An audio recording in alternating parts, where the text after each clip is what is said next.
You may have seen some of my other videos where I revived some of these Cox Chaparral 2D slot cars.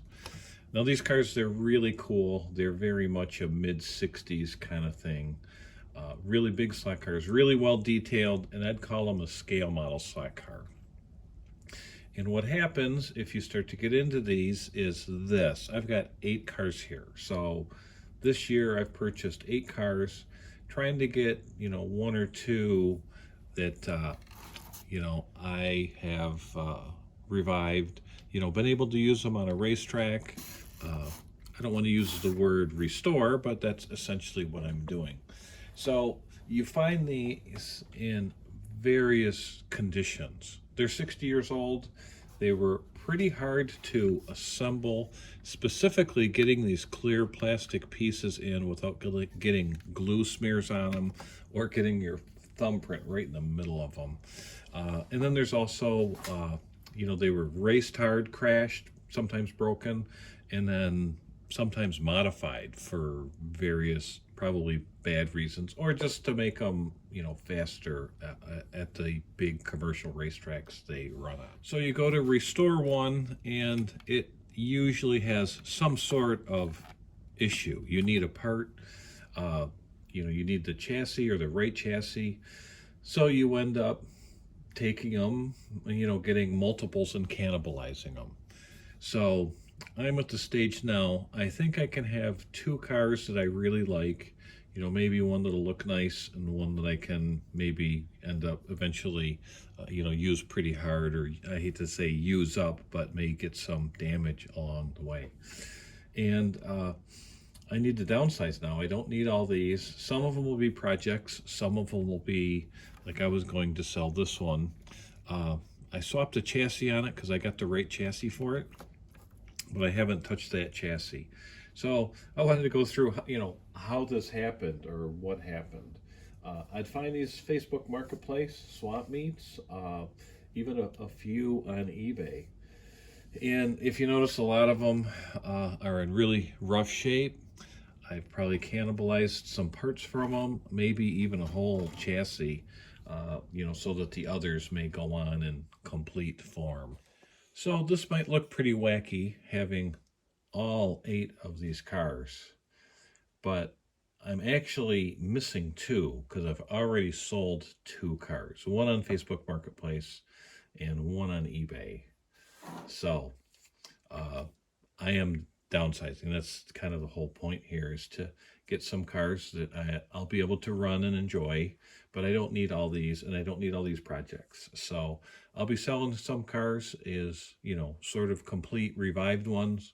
Maybe some, I'm thinking of selling this one as more of a project. And some other ones will just be whatever they are. So how do we get to this point? I want to use this as an example so you know what happened to me. So how I got in this deep. And there's nothing wrong with it. It can be kind of fun, but it becomes sort of frustrating trying to find all these little detail pieces. And like I say, when you end up with 3, 4 plus cars, it gets pretty confusing over what you need and kind of what you're doing, and you're cannibalizing parts, and it's as bad as restoring a real car. Well, I can't say as bad. As frustrating maybe is a better word for it. So I started out finding 2 of these in pretty sad shape on 2 separate Facebook ads. I bought them within a week of each other. And there's a number of videos where I go through taking these apart, stripping them, finally determining I needed to paint them to make them look good, getting the decals. One of the things was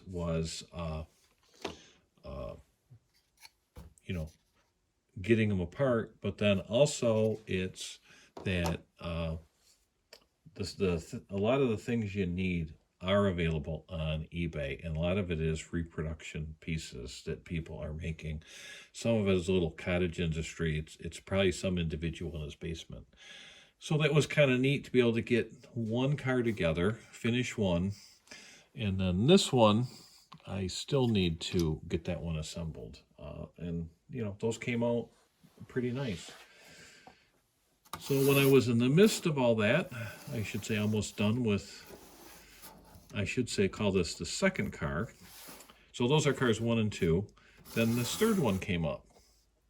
Now, a local slot car collector friend of mine had posted it on eBay. And he's a HO car collector. So when he gets things like this, he doesn't want to keep them. He just wants to find him a new home. And he was nice enough to stop the auction, and he sold it to me at a fair price. I mean, it's not like he gave me this big discount or anything. And there's a separate video on this where I said I revived it. I don't think I could have got the clear plastic pieces out without breaking them. So luckily the interior piece came out. It looks like this. And I painted it the proper colors, detailed the driver like this one. And, it makes a pretty nice looking car with some new decals on it. So I had to clean up that body a lot, and it could probably be polished out a little bit more. But I considered that one done. So these were cars 1, 2, 3. Now 4 and 5 came from the same local collector that this car came from. And he had 2 cars that had some issues. This one had the most serious issues, and I've cannibalized a lot of the parts from it. And the big one was someone burnt a hole in the fender here, hacked up the side too. That's beyond my capabilities to fix, but otherwise it's a really nice car. Other than that, if that hadn't been done to it, this would have been worth a lot of money. And then there was another one like it that had some really light burn marks in here. So I basically cannibalized some parts off this one, so that would be a complete project for someone to put together. And that one, I believe I sold it on Facebook Marketplace as a project for someone to put together. And someone in New York contacted me, and that's what he does, is he, like what I'm doing here, he revives these and restores them, and so it went to a good home. This one I'm keeping. I think what I want to do with this is get rid of this body and put a very lightweight vacuum formed Lexan body on it, and I'm not sure which one that would be, but I think that would be a cool project sometime in the future. So, well, car number 6 was on a Facebook vintage slot car group, and it was a project that someone had pretty much taken apart and was mostly in very good condition. So this was really tempting to me because the body wasn't painted and didn't really need to be painted. And I like that idea because this is how I would have made it had I got one when I was in, say, middle school, even high school. I wouldn't have painted the body white. I would have just left it in its natural as molded color, maybe added some detail paint and put it together. Now, even this one is in really good shape. It has been used, except for this front headlight cover has a lot of glue smears on it. So I think at this point, it's whether I keep number 6 or number 1. I'm not sure would be sort of my keeper out of this whole thing. I'm just not sure if I really have to decide that immediately or not. But that was really a nice find. And all the pieces were with it, and the right chassis and everything, so that was really a cool buy. We then went a couple more months until fairly recently, and this car showed up, and I was able to take it apart, but it showed up on eBay, and it was a make an offer thing. So I made him an offer, and I got it, and it wasn't inexpensive, but it wasn't too high of a price for one of these that is, it's not broken up, it's not really messed up, other than all of this black marker or paint or something marking it up. And I don't know, this body is really in nice shape, really bright and clean, and I'm not sure if I could, you know, especially in the back here, clean up this black line around the back panel and back here. But this could clean up to be a really nice car. The interior, I actually had to break it in the back, but none of this shows. It didn't crack any part of the body to get the interior out to detail paint it a little bit. And then I repainted the driver figure because it was some pretty garish colors. And the had the original chassis, pretty complete, very corroded as usual. I did check it against the transistor battery and it runs. And I'm thinking probably just gonna sell that because I've spent too much time redoing the other ones. But that potentially could be a really, really nice car. Now the 8th one I actually bought it on eBay, and it was in about the condition of this car, but it was missing a few pieces, specifically the scoop, and I had an extra scoop off one of these other cars. So I was lucky to get the interior out. I detail painted the driver, painted the interior, put the scoop on, and I lost about $20 when I resold it recently on eBay. So that was just one of those ones. Didn't work out as well as I thought. And then we're getting to fairly recent stuff. I bought this one at a model car swap meet locally. Obviously pretty busted up. I've poached as many of the bits and pieces off of it that I can. There's no way I'm getting this hood scoop off. There's no way I'm getting the interior out without breaking something. But this is sometimes how you find them, like this. And this didn't cost very much money. It's probably still worth a lot more in the parts for having this chassis, magnesium chassis, and wheels and the motor and stuff like that than it is.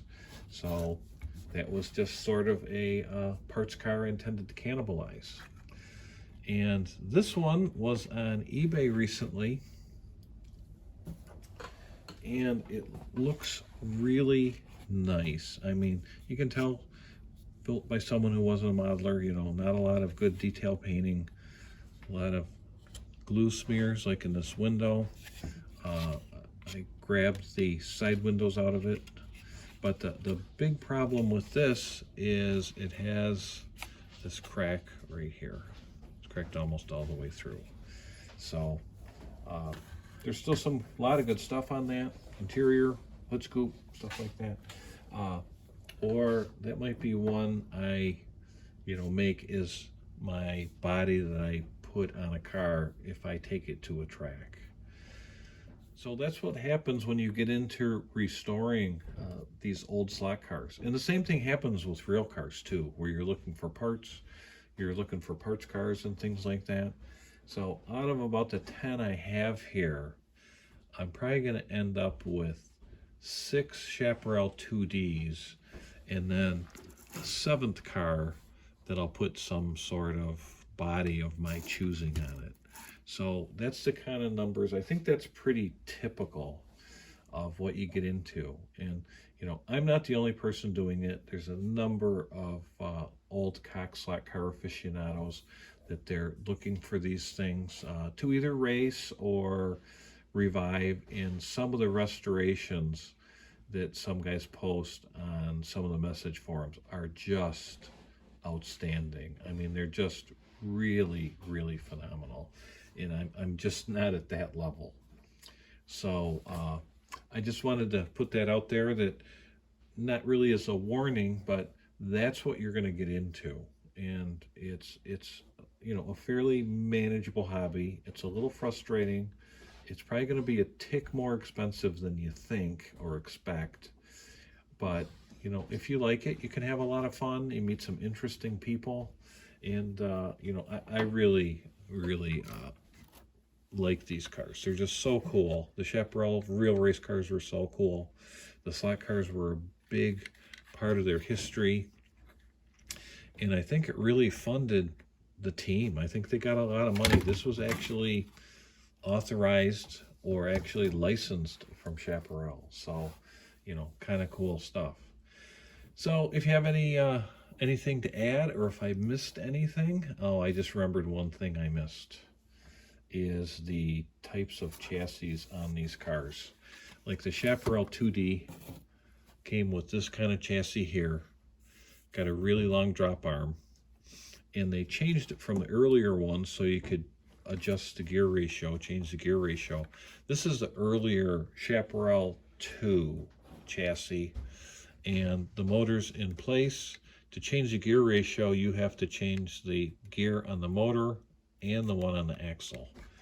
What they did when they updated the chassis, they put a bracket on the bottom where you can adjust the location of the motor back and forth a little bit, so you only have to change the axle gear.